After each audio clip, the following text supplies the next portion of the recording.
안녕하세요, 사모님들. 오늘은 여성 상담의 마지막 6번째 강의입니다. 사역과 가정 등 여러 가지 일로 굉장히 바쁘실 텐데요. 사모님들 6주 동안 열심히 달려오시느라 너무너무 수고하셨습니다. 오늘은 다시 한번 여성 상담을 위한 성경적 관점과 우리의 진정한 모델이신 하늘의 상담자에 대해서 함께 배우겠습니다. 사실 이안 존스가 쓴 성경적 기독교 상담은 비블리컬 카운슬링에 대한 굉장히 기본적인 틀을 제공하는데요. 어떻게 보면 사역으로서 상담을 시작하시는데 그 아주 기본적인 베이스를 까는 역할이라고 볼 수 있겠습니다. 그런데 이 한 권의 책이 여성과 관련된 이슈라든지 상담 기술이라든지 이런 모든 것을 다 이런 일반적인 지식들을 다 제공하지는 못합니다. 저도 강의를 하면서 다른 책이나 리소스들을 조금씩 참고했는데요. 사모님들께서도 이 책으로 여성 상담을 다 배우신 것이 아니라 이제 시작을 하셨다고 생각하시면 좋겠습니다. 자, 말씀드렸듯이 이안 존스의 책이 여성에 관한 정보를 제공하진 않습니다. 그래서 여성을 더 잘 이해하기 위해서 우리가 조금 더 다른 교재나 논문이나 요즘 많이 이야기되고 있는 젠더에 관한 연구들을 참고하면 좋겠죠. 제가 이번 주에 라이센스를 위해서 교육에 다녀왔는데요. 거기서 여성과 중독이라는 과목을 선택해서 들었습니다. 그런데 굉장히 흥미로운 통계들이 많이 소개되더라고요. 그 중에 이 표를 보시면 18세 이상의 여성과 남성이 우울증을 앓고 있는 비율이나 좀 더 심각한 정신병을 앓고 있는 비율에 대해서 소개를 하고 있습니다. 이 자료에 보면요. 100명 중에 여성이 8명 조금 넘게 우울증을 갖고 있다면 남성들은 5명 정도 우울증이 보고되고 있고요. 더 심한 정신병, 예를 들어서 뭐 조울증이나 불안증이나 성격장애, 그리고 PTSD, 외상후 스트레스성 장애죠. 이런 어떤 조금 더 심각한 증세를 보이시는 분들 중에 여성이 5명꼴이라면 남성이 3명 반 정도가 됩니다. 이렇게 조금 남성과 여성에 따라서 차이가 나죠. 어떻게 보면 이런 치료를 받기 위해서 찾아오시는 분이 여성이 더 많다는 이야기가 될 수도 있습니다. 그런데 또 다른 자료에 보면요. 어티즘, 이렇게 자폐 같은 발달장애는요. 남자가 5명 정도에 여자가 1명꼴이더라고요. 남자들이 거의 5배가 많습니다. 조현병이죠. 옛날에 정신분열증이라고 부르는 스키즈프레니아도 남자가 4명 반 정도에 여자가 1명꼴입니다. 거의 남자가 5배 많은 거죠. 이렇게 정신병, 멘털 일니스의 종류나 증상의 정도가 남자인가 여자인가에 따라서 좀 차이가 납니다. 굉장히 흥미로운 자료들이죠. 중독과 같은 정신적인 문제들과 성별에 대한 연구들을 보면 남녀가 확실히 차이가 나는데요. 대체 우리의 정신건강을 다룰 때에 여성이라는 것이 어떻게 영향을 미치는지 한번 생각해 볼 문제입니다. 우리가 여성 상담을 할 때 이런 요소들에 대해서 잘 인지하고 있어야 여성을 더 효과적으로 잘 도울 수 있겠지요. 이런 증상의 차이들에서 먼저 생물학적 요인이 있을 수 있는데요. 생리학적 요인이죠. 왜 여자와 남자가 다르냐라는 질문을 보면 사실 하나님이 부여하신 여성과 남성의 가치나 소명에 있어서는 동등합니다. 우리 그 이야기를 첫 시간에 잠깐 했죠.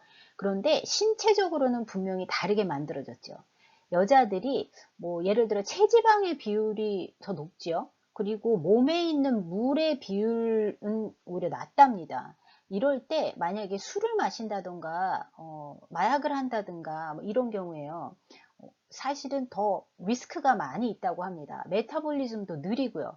그래서 더 빨리 취하고 오래 취하는 거죠. 예민하게 약물에 반응한다는 이야기입니다. 호르몬도 벌써 남자들과 굉장히 다르죠. 그래서 이 호르몬의 영향 때문에 우리 산후 우울증 같은 postpartum depression이나 폐경기 등에서 이 호르몬의 그 불균형 때문에 굉장히 큰 영향을 받아서 너무너무 괴로워하시는 분들이 많아요. 스트레스에 대해서도 벌써 이 몸에서 반응하는 것이 굉장히 예민할 수 있습니다. 여성들에 대해서 신체적인 부분에 대해서 또 생각해 보면 벌써 뇌에도 그 이미지를 뇌 사진을 찍어 보면요. 그 구조와 기능도 조금 다르다고 그래요. 뭐 예를 들면 해마가 더 크다고 하고요. 뇌량 있죠? 좌뇌와 우뇌를 연결하는 그 뇌량, 이 신경섬유 다발이 여성이 더 많다고 하는 연구가 있습니다. 그래서 정보를 더 통합적으로 처리한다고 하기도 하죠. 그래서 우리는 뭐 눈이 뒤에도 있다 뭐 이런 얘기도 하고 굉장히 감정적이고 어떤 사고적인 측면을 같이 통합적으로 처리하는 이런 어떤 특징도 있습니다. 그래서 이런 신체적인 차이들이 정신건강으로 이어지는 정도의 굉장히 다른 영향을 미치겠죠. 남자들하고. 그 다음에 또 생각해 봐야 될 것은 심리적인 요인인데요. 여성분들이 사실 외상 후 스트레스 증상 같은 것을 훨씬 더 많이 겪고 있고요. PTSD가 훨씬 더 통계적으로 많습니다. 그리고 또 통계적으로 자존감, 뭐 효능감 이런 거 self-efficacy라고 하죠. 이 효능감이 남자들에 비해서 낮습니다. 여러분 거울을 보면서 어머 나는 너무 날씬하고 역시 예뻐 이런 여성들이 얼마나 될까요? 그런데 제 남편만 봐도요. 남자들이 이런 얘기 많이 하잖아요. 역시 나는 배만 들어가면 완벽해 이러지 않나요? 저희 남편만 그러나요? 사실 배만 들어가서 완벽해질 몸매가 아닌데 그러죠. 제가 어떤 때 보면 그 자존감은 대체 어디서 오는지 이해가 안 갈 때가 많습니다. 그런데 어쨌든 여성들이 대체적으로 자존감이나 효능감이나 이런 부분에 대해서 더 낮다는 그런 통계가 있고요. 사실은 여성들이 죄책감, 수치감도 더 강하게 느끼는 경향이 있습니다. 일하는 엄마들 이런 얘기 많이 하는데 너무 바쁘다고 아이들한테 이제 죄책감을 갖죠. 그런데 저는 남자들이 이런 죄책감 때문에 고민하는 경우는 별로 못 들어봤어요. 어떨 때 보면요. 결혼에 대한 만족도도 통계적으로 여자들이 낮습니다. 남자들이 더 높아요. 그냥 배 부르고 등 따숩고 이러면 별 그렇게 불만이 없죠. 이렇게 생리적인 요인과 심리적인 요인이 맞물리면서 여성은 남성과 굉장히 다르게 반응합니다. 또 사회적인 요인도 정신건강에 굉장히 큰 영향을 미치죠. 여성이 사회적으로 문화적으로 어떻게 길러졌는가 이거에 따라서 정신건강에도 큰 영향을 미칩니다. 뭐 여기 그림에도 보듯이 여자아이는 핑크 입고 남자는 블루를 입고 이런 어떤 사회적인 전통 같은 것도 있고요. 편견도 있고 그 문화적인 틀이 있죠. 그래서 남성으로 큰다는 거, 남자애로 큰다는 거, 여자애로 큰다는 거, 여성으로 큰다는 것에서는 그 의미가 문화마다 다를 수 있습니다. 또 사회적인 어떤 개념이 다를 수 있죠. 보통 여성에게는 관계를 중요시하는 경향이 있죠. 그래서 사실은 그 관계 때문에 주위 사람들에게 정신적인 문제가 있을 때 그걸 더 쉽게 그 충격을 흡수할 수도 있습니다. 그래서 여자들이 공감력이 굉장히 뛰어나죠. 그건 참 좋은 일인데 어떤 때는 같이 아파하고 자기도 아픈 경우가 있어요. 특히 중독 같은 경우에 여성이 중독이 되는 술을 계속 마신다거나 마약을 한다거나 이런 경우에 사실은 배우자와 함께 하기 위해서 그것을 같이 하는 그 통계가 남자들보다 많습니다. 그래서 어떤 경우는 가족을 돌보는 일도 사실 사회적으로 여성의 일이 되는 경우가 더 많죠. 요즘엔 많이 변하고 있기는 하지만 그 케어테이커의 역할을 여성들이 맡게 되는 경우가 굉장히 많습니다. 사실 아이를 출산하면서 여자의 인생이 완전히 업사이드 다운으로 바뀌죠. 그래서 저도 그런 경험을 했고 저희 교회 젊은 엄마들도 그렇고 이 아이를 출산하면서 도대체 이렇게 힘든 건지 몰랐다고 하소연하는 경우도 굉장히 많습니다. 그런데 이 아이들 이렇게 힘들게 키우고 그 아이들이 자라서 가정을 떠날 때 빈둥지 증후군을 또 겪죠. 그런데 이때 이 빈둥지 증후군을 여성들이 훨씬 더 힘들게 지나가는 경향성이 있습니다. 그래서 어떤 때는 신체적인 연약함 때문에 가정폭력에도 더 많이 노출되는 경향이 있고요. 사회적으로 차별을 경험할 가능성도 사실 높죠. 네, 요즘에 한국에서 처남 도련님 뭐 이런 명칭에 대해서 논란이 있는 걸 보고 제가 재밌다고 생각을 했는데요. 아내의 동생을 처남이라고 하고 남편의 동생은 도련님이라고 극존칭을 쓰죠. 굉장히 생각해보면 굉장히 다른 차이예요. 남편의 집은 시댁이라고 올리고 아내의 가족은 처가 이렇게 말을 하잖아요. 이렇게 우리가 잘 인식하지 못하는 사이에 사회에 아주 깊숙이 배어 있는 어떤 차별 이런 것이 있죠. 실제적으로도 여성의 임금이 남성에 비해선 낮습니다. 같은 포지션에 있어도 통계적으로 그런데요. 그래서 혼자 사는 여성 같은 경우에 소셜 스테이터스도 이런 어떤 경제적인 측면에 있어서도 그렇고 낮을 수밖에 없습니다. 그럼 이런 어떤 사회적인 분위기가 있는 거죠. 그래서 여성들이 혼자 독립적이지 못한 경우도 많이 있는데요. 저는 운전을 못하는 자매들을 이제 가끔씩 봤던 경험이 있거든요. 그런데 사실 미국의 실정상 운전을 못하면 사실 집이 그대로 감옥이 되는 경우가 많습니다. 아무 데도 못 가죠. 누군가 운전을 해주지 않으면. 요새는 그래도 우버, 뭐 리프트 이런 게 있어서 조금 낫네요. 그런데 그러면서 갇혀서 사실 학대의 대상이 되는 경우를 제가 본 적들이 있습니다. 이렇게 여성이기 때문에 여성의 정신 건강에 미치는 요소가 여러 가지가 있습니다. 이런 부분을 잘 이해하고 있어야 여성들을 더 잘 효과적으로 도울 수가 있겠죠. 또 이런 세 가지 요소뿐만이 아니라 우리는 더 하나를 넘어서 영적인 요인들도 잘 살펴야 되겠죠. 저희가 처음에 여성이라서 좋은 점, 힘든 점에 대해서 이야기를 좀 했는데요. 제가 사모님들의 글을 읽으면서 굉장히 찡하기도 하고 많이 웃기도 했습니다. 이렇게 여성에게 많이 떠오르는 이슈들이 있죠. 제가 추천해드린 도서 중에 정서적으로 건강한 여성에서 이런 주제들에 대해서 여성들이 고민하는 주제들에서 참 잘 다루었는데요. 예를 들어 잘못된 생각의 벽을 깨기라는 챕터가 있습니다. 이번에 읽기로 한 이안 존스의 그 책의 8과가 다른 관점 취하기에 관련된 것이 있어서 같이 조금 살펴보겠습니다.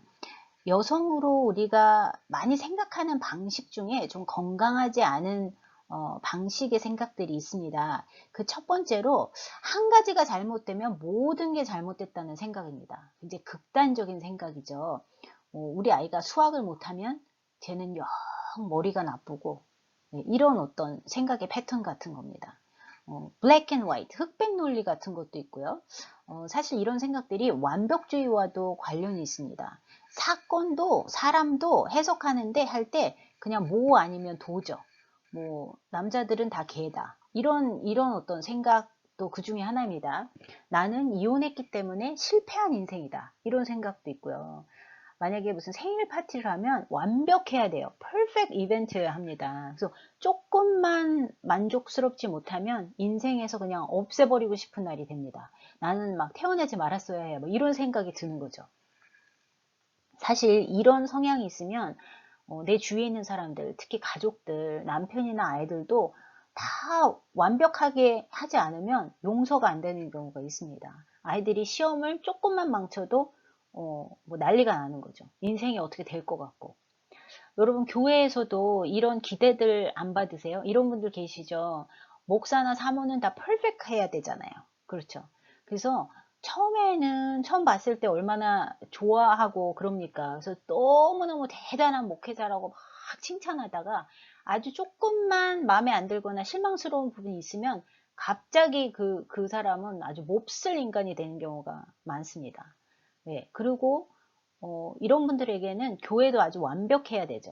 조금 이상한 사람이 있으면 뭐 교회가 이래 뭐 이렇게 이야기합니다. 그리고 크리스찬들은 다 위선자야라는 결론을 확 내리죠. 그런데 사실 우리 알지 않습니까? 교회에 생각보다 이상한 사람 많죠. 저희를 포함해서 그렇습니다. 예. 그래서 시험을 한 번 망치면 뭐 인생이 끝나는 것 같고요. 사실은 자살하는 아이들이 뒤에서 1등하는 애들이 아니죠. 앞에서 1, 2등을 다투는 아이들입니다. 공부 잘하는 아이들이죠. 사실은 완벽주의가 만들어내는 폐해 같은 겁니다. 그래서 말할 때 보면 이런 사고가 강할 때는 항상 전부 다 그래. 모든 사람이 다 그래. 절대 아니야. 뭐 이런 단어들을 많이 씁니다. 그런데 사실은 이런 관점을 가지면 하나님이 우리를 축복하시는 아주 여러 가지 면을 보지 못하기 때문에 아주 굉장히 불행하죠. 사울도 사람들이 다윗을 좋아할 수도 있고 자기를 좋아할 수도 있다는 사실을 잘 모르고 동시에 좋아할 수도 있다는 사실을 인지하지 못했습니다. All or nothing 이라는 사고죠. 그래서 다윗을 좋아하면 그것이 자기를 싫어한다는 의미라고 생각을 했을지도 몰라요. 그러면 다윗을 죽여 없애야죠. 자, 그리고 두 번째 잘못된 생각은 너무 빠르게 부정적인 생각을 해서 모든 것을 개인적으로 받아들이는 경우입니다. 사정을 다 모르는데 일단 부정적으로 이해하는 거죠. 친구가 만약에 약속이 늦으면 어떻게 해석을 하냐면 나를 무시하는 거야. 이렇게 받아들입니다. 그 집사님이 인사를 안 하면 나한테 뭔가 불편한 거야 라고 굉장히 개인적으로 받아들이는 거죠. 혹시 사람들이 나한테 연락을 안 하고 자기들끼리 밥을 먹었다. 이러면 나를 따돌리는 거야. 일부러 그러는 거야. 뭐 이런 생각도 들고요. 카톡에 답을 빨리 안 했으니까 나를 미워하는 거야. 뭐 이런 경우도 있죠. 저희도 가끔씩 바쁠 때 카톡을 그냥 넘어가는 경우도 있는데 그럴 때 굉장히 상처받는 분들도 있어요. 사실은 나중에 해야지 그러고 깜빡 잊어버릴 수도 있다는 사실을 잘 모르고 굉장히 개인적으로 받아들이고요. 그런 어떤 작은 행동에 굉장히 쉽게 상처를 받습니다. 이런 생각을 가지고 있으면. 그래서 다 내가 타겟이고 나한테만 이렇게 하고 이렇게 생각하는 패턴이죠.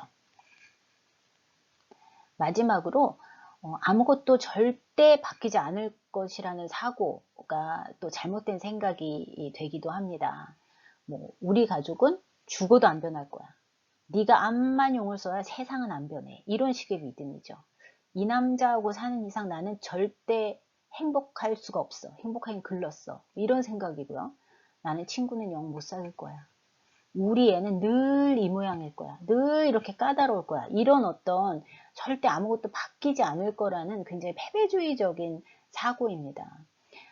저희도 어떤 때 보면 교회는 절대 바뀌지 않을 거야. 이런 생각도 들죠. 저 사람 절대 안 바뀌어. 이런 생각도 들고. 사울왕과 군대도 사실 골리앗을 누구도 이기지 못할 것이라고 생각했습니다. 다윗만 달려드는 거죠.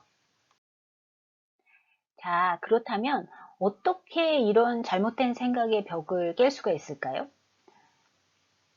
한 가지, 첫 번째는 감정과 합리적 사고의 균형을 맞추려고 애쓰는 연습하는 겁니다.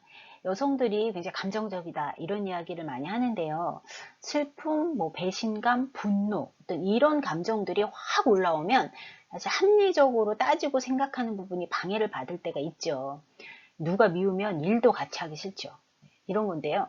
감정을 잘 느끼고 예민하게 인식하는 것은 좋은 것입니다. 감정을 하나님께서 저희에게 주셨잖아요. 그렇죠? 근데 감정이 아예 없어 보이는 사람을 보면 그것처럼 답답하고 재미없는 사람이 없잖아요. 그런데 이제 문제는 과거부터 계속 이어지는 어떤 해결되지 않는 감정들이 어떤 계기로 한꺼번에 확 터지는 경우가 문제가 됩니다. 남편이 오늘 뭐 했어? 라고 물어보면 괜히 화가 날 때가 있어요. 어렸을 때 이제 엄마가 너는 도대체 이런 거 하나 똑바로 못하냐? 언제 인간이 될래? 뭐 이런 어떤 기억들하고 겹쳐지는 겁니다. 그래서 남편이 오늘 뭐 했어? How are you doing today? 뭐 이렇게 그냥 캐주얼하게 물어보는데 어떻게 됐냐면 너는 집에서 하루 종일 뭘 했길래 집안 꼴이 이 모양이냐? 이렇게 들리는 거죠. 그래서 과거의 감정들이 현재의 생각을 확 가로챌 때가 있습니다. 그러면 문제가 발생하죠. 현재 상황이 과거와 비슷할 때 균형을 잃고 과잉 반응을 하게 되는 경우인데요. 이렇게 감정들이 올라올 때 잠깐 뒤로 물러서서 생각하는 연습을 하는 겁니다. 상황을 잘 살피고 분리하는 과정을 하나 더 집어넣는 거죠. 반응하기 전에. 그래서 내가 왜 짜증이 나지? 내가 화가 날까? 이러면서 한 템포 잠깐 쉬는 겁니다. 그래서 우리의 감정이 합리적인 사고와 생각과 균형을 만들 시간을 스스로에게 이렇게 주는 거죠. 그래서 뭐 이모션 하고 커그니션 이 균형을 맞추고 feeling, thinking 이것이 균형을 이루도록 의식적으로 조절하는 연습 그 과정을 말하는 겁니다. 그리고 두 번째는 잘못된 생각의 벽을 깨기 위해서 마음 읽기를 멈추는 겁니다. 마인드 리딩을 안 하는 거죠. 가끔 우리가 누군가 행동을 보면서 확대 해석을 할 때가 있습니다. 뭐 이메일에 이렇게 짧게 대답하는 걸 보니까 내가 하는 프로젝트에 관심이 없어. 이렇게 해석을 하거나 그 시간에 나 없이 모인 걸 보면 분명히 내 흉을 봤을 거야 하고 guess하는 경우도 있죠. 저 사람이 내 눈을 안 마주치는 거 보니까 나를 무시하는 게 분명해. 이렇게 어떤 마인드 리딩을 하는 겁니다. 이렇게 확대 해석을 하죠. 남편이 발렌타인데이를 잊어버렸는데 그러면 이제 마음이 이제 떠난 거야. 날 더 이상 사랑하지 않는 거야. 뭐 이렇게 해석하는 겁니다. 그냥 사실 원래대로 돌아간 거죠. 예. 이렇게 다른 사람의 마음을 읽는데 사실 정확하지 않은 가정의 근거에서 마인드 리딩을 하는 경우가 굉장히 많습니다. 예. 그러니까 보이는 거에 딱 근거해서 이야기하는 게 아니라 거기를 넘어서 저희가 해석을 하는 거죠. 그래서 이런 거 뭐 마인드 리딩 저희 하기도 참 많이 하고요. 당해보기도 하는데요. 사실 당해보면 엄청 황당합니다. 그래서 확인되지 않은 가정들은 관계에 굉장히 불필요한 고통과 혼란을 일으킬 때가 많죠. 생각이 너무 깊어서 탈이 날 때입니다. 그래서 어떨 때 저는 스스로한테 거기까지 너무 갔다 이렇게 말해줘야 될 때가 있습니다. 마인드 리딩을 조심해야지 가정이나 일터나 교회 안에서 발생할 수 있는 그 아주 굉장히 큰 규모의 잘못된 생각, 사람들이 한꺼번에 막 다 그렇게 생각하게 만드는 이런 일도 방지할 수가 있습니다.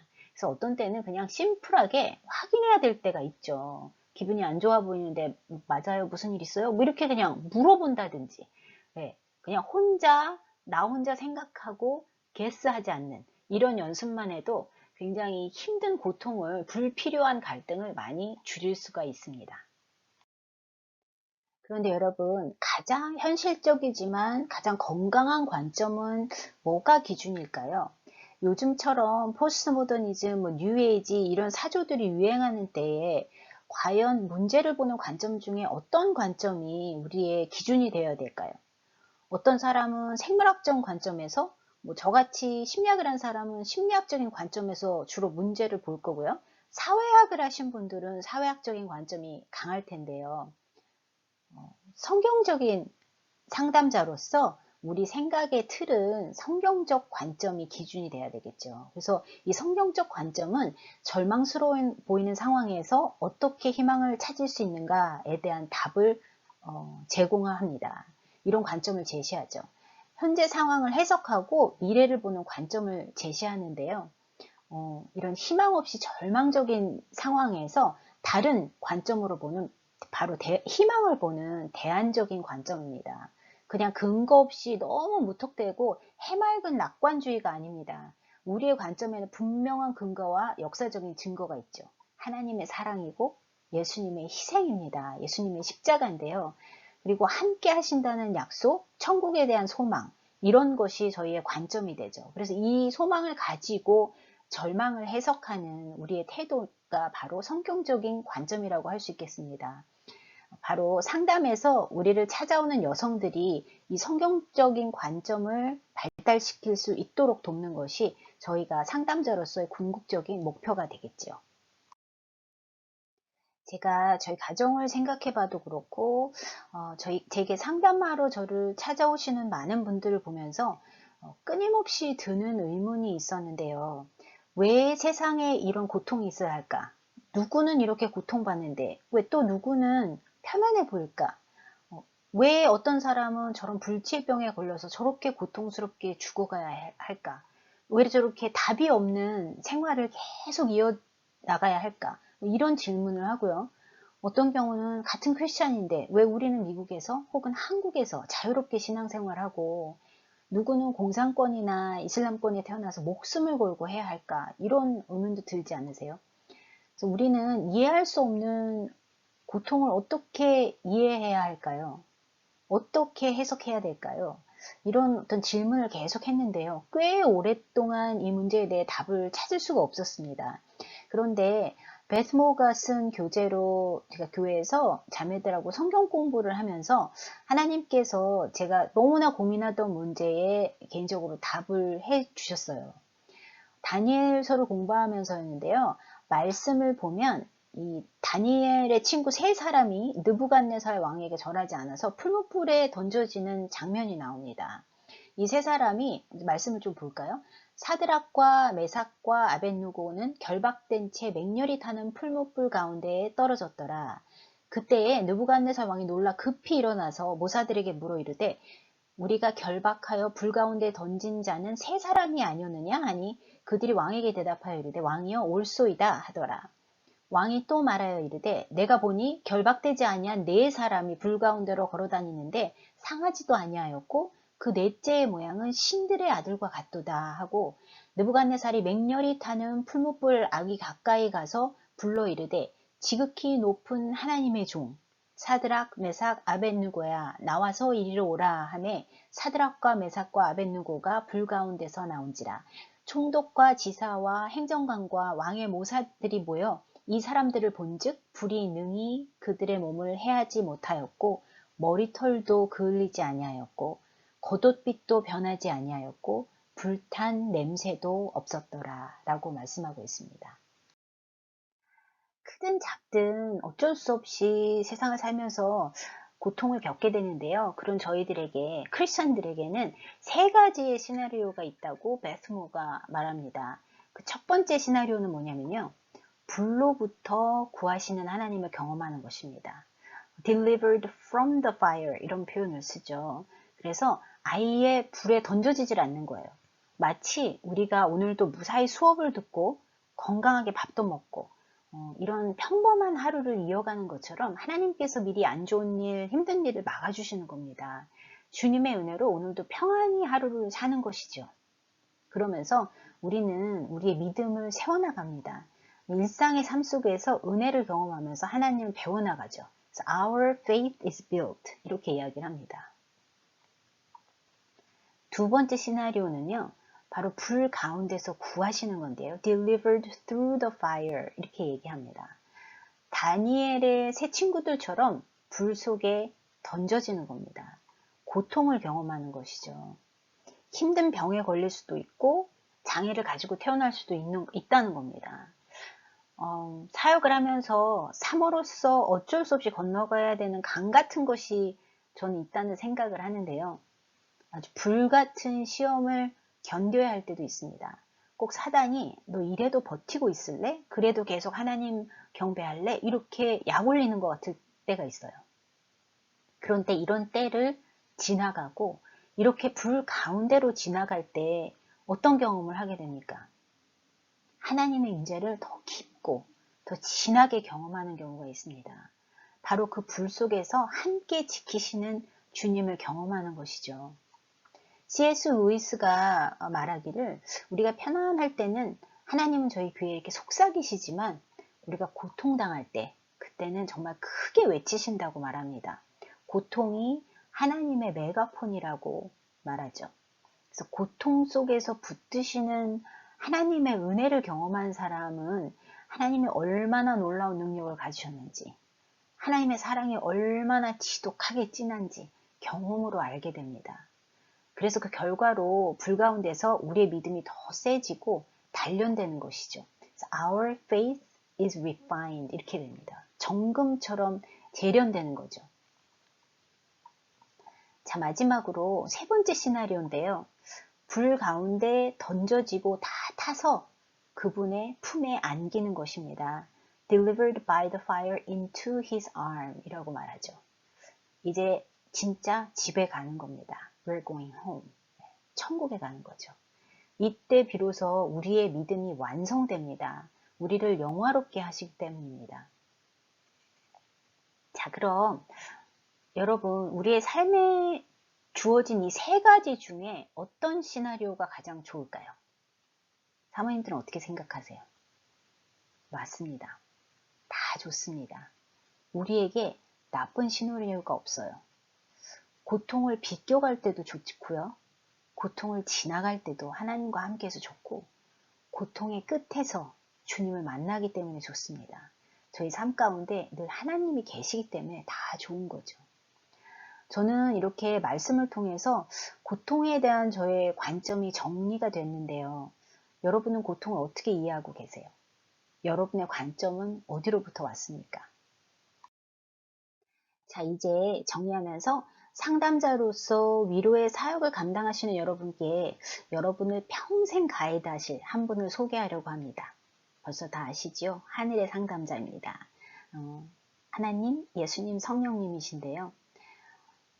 하나님의 지혜와 지식이 얼마나 풍성하고 깊은지 저희가 어떻게 그것을 따라갈 수 있겠습니까? 다 이해 못할 때도 많죠.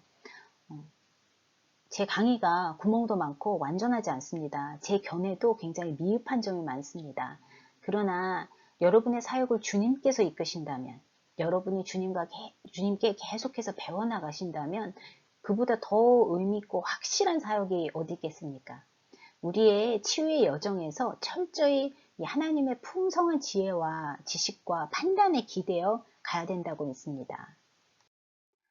여러분, 우리가 하는 상담의 최고 모델은 역시 예수님입니다. 예수님을 기묘자라 모사라 라고 말씀하시죠. Wonderful Counselor라고 성경에 묘사가 되어 있죠. 예수님께서 얼마나 지혜로우셨나요?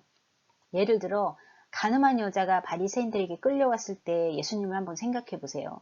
엄청난 딜레마에 빠진 상황입니다.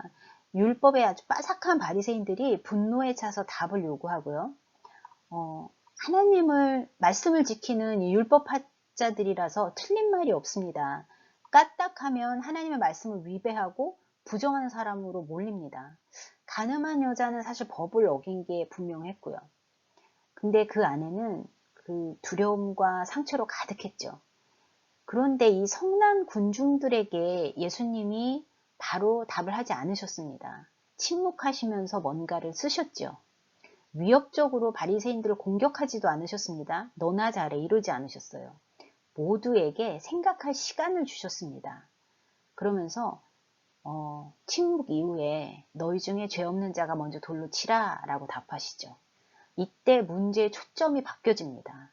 상대편이 아니라 상대를 비난하는 것에서부터 자기 탐색, 자신을 바라보도록 갑자기 초점이 바뀌어집니다. 그러면서 사람들이 돌을 내려놓고 떠나죠. 여러분에게도 남편이나 아내를 비난하고 그 분노에 찬 분들이 아마 오실 겁니다. 남편들이 바람을 폈다거나 참 용서하기 힘들죠. 뭐 술에 쩔어 산다고, 게임에 쩔어 산다고 막 그렇게 비난하는 아내들이 여러분을 찾아올지도 모릅니다. 혹은 남편들도 만만치 않게 괴로워해요. 아내가 너무 게으르다, 남편을 먹같이 한다, 끊임없이 비판하고 잔소리한다, 너무 피곤하다, 이런 이야기들을 막 할지도 모릅니다. 한쪽 말만 들으면 상대 배우자가 정말 인간이 아닌 것처럼 느껴질 때가 있죠. 그리고 여러분이 자기 편을 들어주길 바랍니다. 물론 그 마음을 읽어주고 슬프고 힘들고 화나고 이런 것들을 공감해줘야 합니다. 그런데 상대를 비난하는 그 초점에서 벗어나지 않는 이상은 누구도 상대를 용서할 수가 없습니다. 관계가 회복 자체가 안 되죠. 그래서 상대에 대한 비난에 초점을 맞추는 것이 아니라 상담 안에서는 내가 어떻게 반응하는가가 초점이 돼야 되고요. 나는 어떤가가 초점이 돼야 되겠죠. 나의 중심을 살피는 것이 바로 초점이 돼야 됩니다. 이것이 바로 예수님의 방법이셨는데요. 이런 예수님의 지혜로운 모습이 우리가 하는 상담의 최고 모델입니다. 예수님은 또 지식이 풍부하셨죠. 진리에 대한 올바른 인식인데요. 그것은 바로 하나님에 대한 지식이죠. 그래서 하나님을 경외함이 그분의 삶 자체였습니다. 하나님의 의도를 너무 잘 알고 계셨기 때문에 사실 어떤 고난에도 그분의 소명이 흔들리지도 않았습니다. 그러면서 능력을 발휘하셨는데요. 바로 변화를 만들어내는 힘을 발휘하셨습니다. 누군가를 내 맘대로 조정하는 능력이 아닙니다. 예수님이 보여주신 그 능력은 자신의 목숨을 내놓으시고 무릎 꿇으시고 구원을 이루신 그 엄청난 능력을 보여주셨죠. 예수님이 바로 이러한 모습이 진정한 상담자의 모델이 되십니다. 그 예수님이 부활하시면서 우리에게 약속하셨죠. 우리와 함께할 성령을 보내시겠다는 그 약속입니다. 지금 우리의 상담자요 대변자가 되시는 성령님이 바로 우리 곁에 있습니다. 성령의 사역은 깨닫게 하시는 사역인데요. 사람들에게 죄, 하나님의 공의 이런 것들을 깨닫게 합니다. 우리가 내담자들에게 당신 문제는 죄에서 왔어. 죄 때문에 그렇게 괴로운 거야. 이렇게 말해도 소용이 없죠. 펄펄 뛰고 아마 다시 안 올지도 모릅니다. 그런데 우리의 실수, 우리의 죄, 연약함 이런 것들을 깨닫게 하고 인정하게 하시는 분은 성령님밖에 없습니다. 그래서 이 성령님이 우리와 내담자의 삶에서 열매도 맺게 하시고 바로 은사도 허락하시죠. 여러분, 치유의 근원은 하나님이시죠. 바로 하늘의 상담자십니다. 예수님의 죽음을 통해서 우리 죄를 치유하셨고요. 깨진 마음을 치유하시고 상처도 감싸십니다. 이런 성령님과 여러분 동행하시면서 주님이 주신 위로의 사역을 잘 감당하시기를 간절히 기도합니다. 상담자로서 사모님들, 주님의 사람들을 위로하는 소명과 은사를 받으신 사모님들께서 예수님을 모델로 삼으시고요. 성령님의 도움으로 그 귀한 소명을 감당하시기를 간절히 축복하고 또 기도합니다. 6주 동안 너무너무 애쓰시고 잘하셨습니다. 감사합니다.